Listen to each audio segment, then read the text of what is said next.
할렐루야. 오늘은 나홈 3장 말씀 우리가 함께 나누겠습니다. 여러분들의 기도 덕분에 저는 지금 아마 휴가를 잘 보내고 있을 겁니다.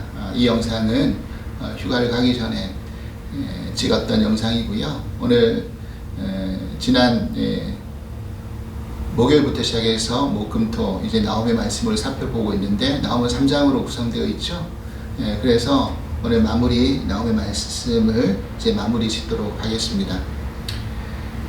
지난 목요일날 나홈을 시작하면서 말씀을 드렸던 것처럼 나홈서는 그 시작에 나오는 여러 선지서 중에 이방인 나라의 그런 심판과 멸망에 대한 경고와 예언이 들어가 있는 세 개의 그런 예언서 중에 하나라고 말씀드렸습니다. 하나가 에돔의 멸망을 예언하고 있는 오바댜가 있었고요. 또 하나가 우리가 잘 아는 요나, 그리고는 나홈이죠. 근데 이제 요나와 나홈은 똑같은 나라의 멸망에 대한 예언이었는데, 한 번은 요나의 그 말씀을 듣고 니느웨가 회개하고 돌이키는 그 일이 있었고요. 또 한 번은 이제는 전혀 그런 일이 없이 멸망당할 수밖에 없다라는 것을 하나님이 예언해 두고 계신다라는 사실입니다. 이런 사실을 보면서 우리는 무엇을 알 수 있느냐면, 하나님 왜 하나님 믿는 백성들에 대한 예언만 이 성경 안에 들어가 있는 게 아니라 하나님 믿지 않는 그런 이방 나라의 그런 멸망에까지 그렇게 예언을 다 남겨두고 있을까라는 그 사실이죠. 그 사실을 통해서 우리가 알 수 있는 것은 하나님은 모든 세상의 주관자 되시고 또 역사의 주관자 되신다라는 것을 알 수가 있고요. 모든 세상에 그런 돌아가는 일들이 결국엔 하나님의 시간표 아래 다 놓여 있다라는 것을 우리는 알 수 있다라는 사실입니다. 눈에 보여지는 어떤 세상의 어떤 일들이 하나님은 전혀 상관하지 않으시고 전혀 무관하시게 그렇게 바라보시는 게 아니라, 결국 하나님이 이 천지 만물을 다 창조하셨잖아요. 타락으로 인해서 하나님과 멀어진 백성들, 멀어진 민족들이 많이 있지만 결국에는 하나님께서 그들을 구원해내시고 또 그들을 심판하시고 이런 모든 일련의 과정의 일에 다 관여하고 계시다라는 것을 우리는 분명히 알 수 있다라는 사실입니다. 또 하나 우리가 간과하지 말아야 될 것은, 우리는 사랑의 하나님은 너무나 좋죠. 그런데 그 사랑의 하나님이 사랑의 하나님으로만 존재하는 게 아니라 항상 하나님은 그 사랑의 하나님이 앞서서 공의의 하나님도 계시다라는 것을 우리는 분명히 알 수 있습니다. 하나님은 하나님 믿는 백성이라 할지라도 하나님의 공의와 하나님의 정의와 무관하게 살아가는 그 사람들 하나님은 심판하신다. 우리가 직전에 살펴보았던 미가서에 나오는 이야기, 또 여러 소선지서에 나오는 이야기를 통해서 정의가 떠난 백성 하나님께서 어떻게 하신다라고 말씀하셨습니까? 반드시 그 백성들도 심판하신다. 그런데 정말 하나님의 자녀, 택함받은 백성들과 그렇지 못한 백성들의 차이는 뭡니까? 하나님께 택함받은 백성들은 하나님이 심판하시고 징계를 하시지만 그 심판과 징계는 회복을 위한, 돌이키기 위한 징계이죠. 근데 하나님을 믿지 않는 백성들은 심판과 징계가 있을 때 그 마지막에 그들이 돌이키지 않으면 그냥 멸망시켜버리는 것으로 그 결과가 끝나버린다는 것을 알 수 있습니다. 물론 하나님께서는 돌이키면 다 받아주시죠. 마치 우리 요나서에 나왔던 그 니느웨와 지금 나홈에 나오는 이 니느웨의 그 이야기가 정반대의 모습을 보여주는 것처럼, 돌이킬 때 하나님 요나서에 나오는 그 니느웨 성읍을 다시금 하나님께서 용서해 주시죠. 그런데 돌이키지 않으면 이 나홈에 나오는 이 니느웨 성읍처럼 다 멸망당할 수밖에 없다는 것을 우리들에게 이야기하고 있는 겁니다. 그래서 에스겔 33장에 그런 말씀이 있잖아요. 하나님께서는 악인의 멸망을 기뻐하지 않으신다. 하나님은 악인의 멸망을 즐거워하지 않으신다. 좋아하지 않으신다. 오히려 악인이 그 자리에서 돌이키는 것을 기뻐하신다. 원하신다라는 말씀을 우리는 늘 마음 가운데 새겨두고요. 우리가 있는 자리가 어떤 자리인지, 또 우리가 돌이켜야 될 모습은 어떤 모습인지를 우리가 잊어서는 안 된다는 사실입니다. 이제 그 마지막 니느웨의 그 멸망의 모습이 어떠한지에 대한 이야기가 오늘 3장에 기록되어져 있습니다. 물론 이 일은 당장 일어나지 않은 일입니다. 그리고 앞으로 일어날 일이죠. 그런데 이 하나님의 연의 말씀은 하나님은 말씀하신 것을 시건치 않으시잖아요. 그냥 농담 삼아, 그냥 장난 삼아 하시는 말씀이 아니라 이 말씀 그대로 아수르는 사라지고요, 없어진다는 것을 우리는 알 수 있습니다. 오늘 1절 말씀 읽어보겠습니다. 화의 셋이여 피의 성이여 그 안에는 거짓이 가득하고 포악이 가득하며 탈취가 떠나지 아니하는도다 그랬어요. 지금 니느웨 성읍을 가르쳐서 어떤 성읍이라고 이야기하고 있느냐면 화가 있다. 그런데 그 성읍이 어떤 성읍이냐? 피의 성이다 라는 겁니다. 피의 성. 여러분 피의 성이라는 말이 무슨 말이겠습니까? 피를 흘려서 쌓아 올린 성읍이라는 것이죠. 이 피는 누구의 피일까요? 이웃 나라의 피, 또 약소국의 피, 그런 강한 자로서 약한 자들을 탈취하고 죽이면서 그렇게 쌓아 올렸던 성읍이라는 사실입니다. 여러분 이 피라는 그 모습이 예수님의 피와 이 피의 성에 어떤 특별한 어떤 차이점이 있지 않습니까? 니느웨가 쌓았던 흘렸던 그 피는요, 남의 것을 빼앗고 죽이면서 자기 것을 위해서, 자기 성을 쌓기 위해서 흘린 피라고 한다면, 예수님이 우리에게 흘려주신 보혈은 뭡니까? 자신의 피를 흘려서 우리 모두 인류를 살리시기 위해서 흘리신 피라는 거, 이 차이가 있다는 것을 알 수가 있는 것입니다. 그러면 우리는 어떤 그런 삶을 살아야 될 것인가?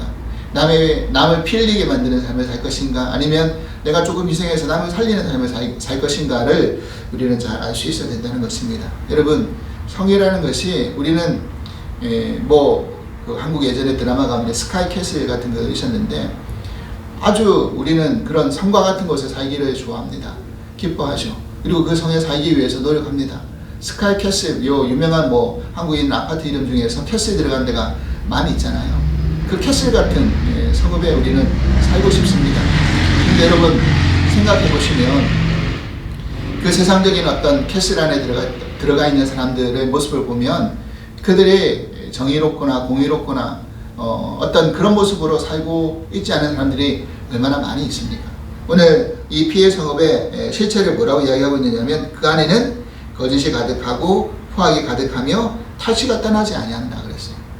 실제적으로 겉으로 보기에는 화려하고 정말 난공불락의 성읍처럼 그렇게 쌓아올린 피의 성읍이, 남의 피를 흘려서 쌓아올렸던 성읍 안에 그 실체를 들여다보니까 거짓이 가득하고 포악과 또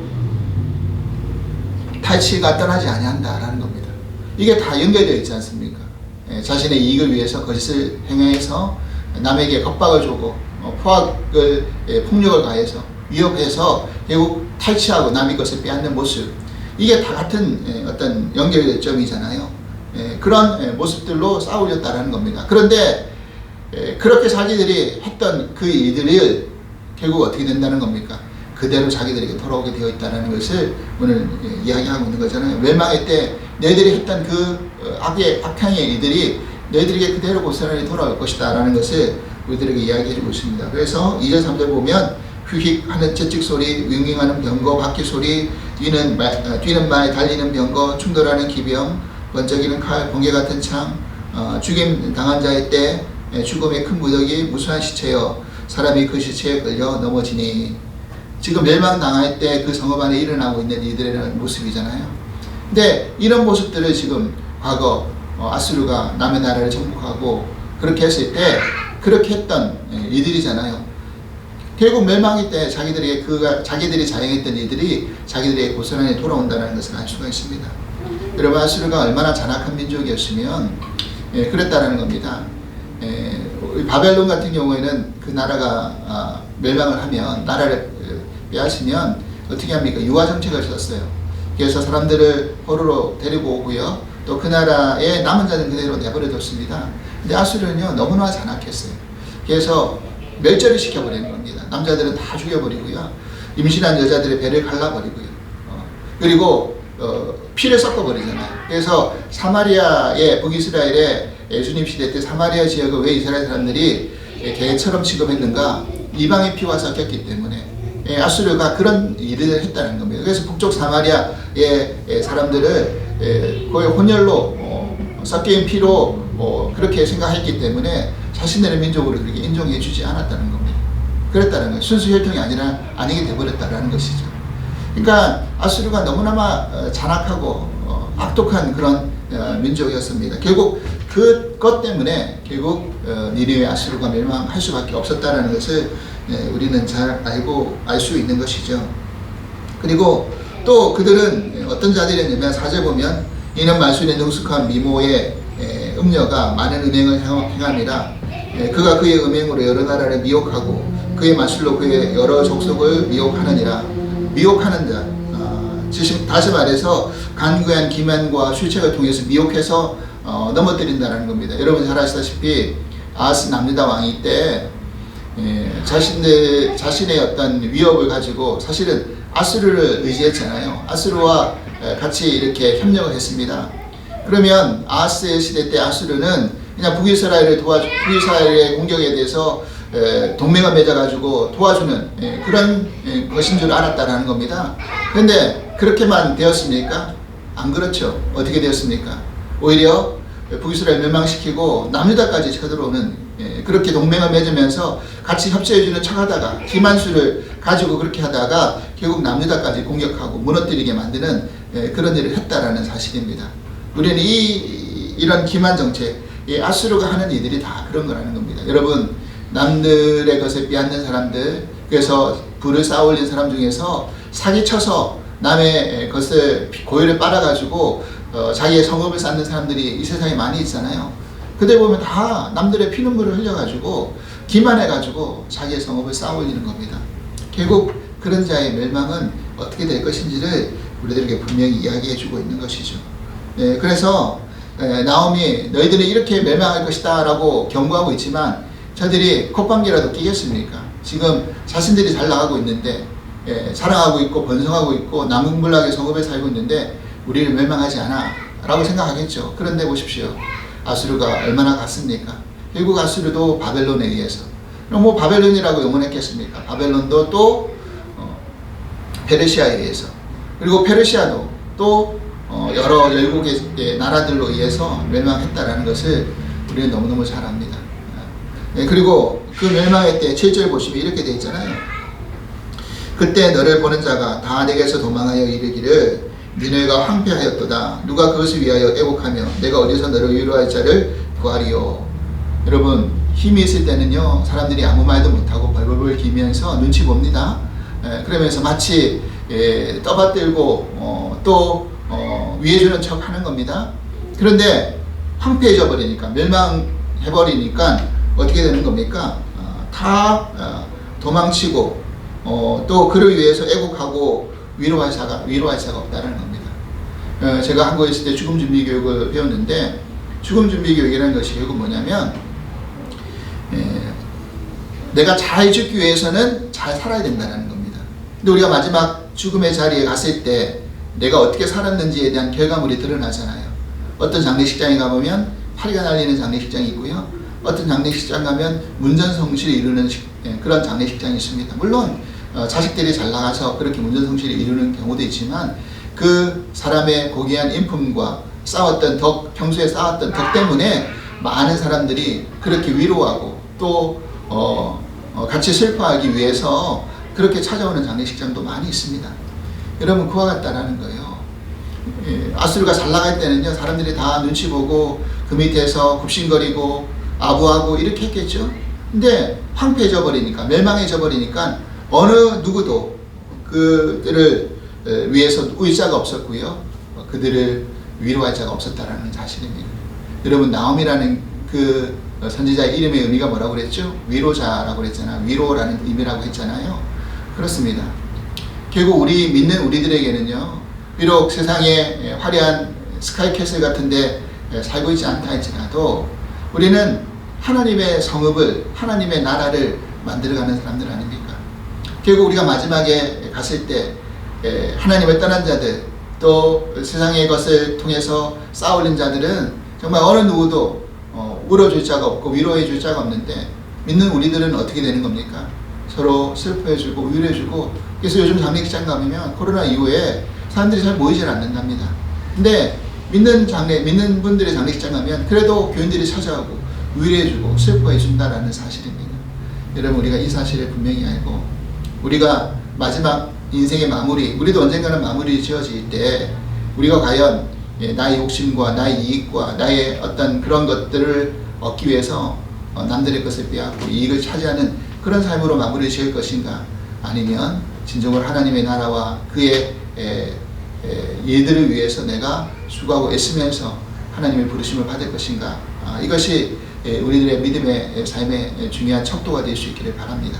그래서 내가 잘 죽는다는 것은 내가 어떻게 살 것인가에 대한 그 삶의 그 조건을 우리가 염두에 두고 살아가는 것이라는 것을 기억하면서 이 아수르의 니느웨 성읍의 패망의 모습을 바라보면서 우리의 인생의 마무리에는 어떻게 우리가 삶의 마무리를 짓고 끝날 것인가를 우리 스스로가 점검해 보면서 오늘 하루도 주님 안에서 살고 주님의 나라를 지으면서 살고 또 주님의 나라를 확장하면서 살아갈 수 있는 그런 저희 모두가 될 수 있기를 주님으로 간절히 기도합니다. 하나님 아버지 감사합니다. 나홈 선지자를 통한 하나님의 그 멸망의 메시지, 그 니느웨의 그 패망에 대한 메시지를 우리가 살펴보면서 그들이 돌이키면 요나처럼 회복할 수 있지만 돌이키지 않을 때는 반드시 하나님의 심판의 그 멸망으로 끝날 수밖에 없다는 것을 알게 됩니다. 믿지 않는 자들의 멸망은 다시 회복할 길이 없지만 믿는 자들의 심판은 다시 징계로 인하여서 회복할 수 있는 기회가 있다라는 차이가 있다는 것을 우리가 다시 알면서 하나님, 우리가 이 땅 안에 살면서 어떤 성을 쌓을 것인가, 어떤 집을 지을 것인가, 어떤 믿음의 삶을 살 것인가를 우리 스스로 돌아보게 하여 주시옵소서. 나의 이익을 위해서 남의 눈에 눈물을 흘리게 만드는 그런 자들이 아니라 정말 나의 이익은 조금 손해보더라도 우리 주님이 자신의 피를 흘려서 남의 생명들, 우리 모두의 생명을 살려주셨던 것처럼 우리도 또한 우리가 조금만 희생하고 수고하고 애씀으로 말미암아 남을 죽이는데 우리가 선두에 서 있는 자들이 아니라 남을 살리는데 더 앞장서며 하나님 나라를 이루어갈 수 있는 그런 귀한 은혜가 있게 하여 주시옵소서. 그리할 때 마지막 날 하나님 천국에 입성하는 그날에 많은 자들이 우리를 위해서 울어주고 또 우리를 위해서 위로해 줄 수 있다는 것을 기억하면서 우리가 또한 울어주는 자, 또 위로자가 되어질 수 있는 그런 삶을 살게 하여 주시옵소서. 감사하며 예수 그리스도 이름으로 기도합나이다. 아멘.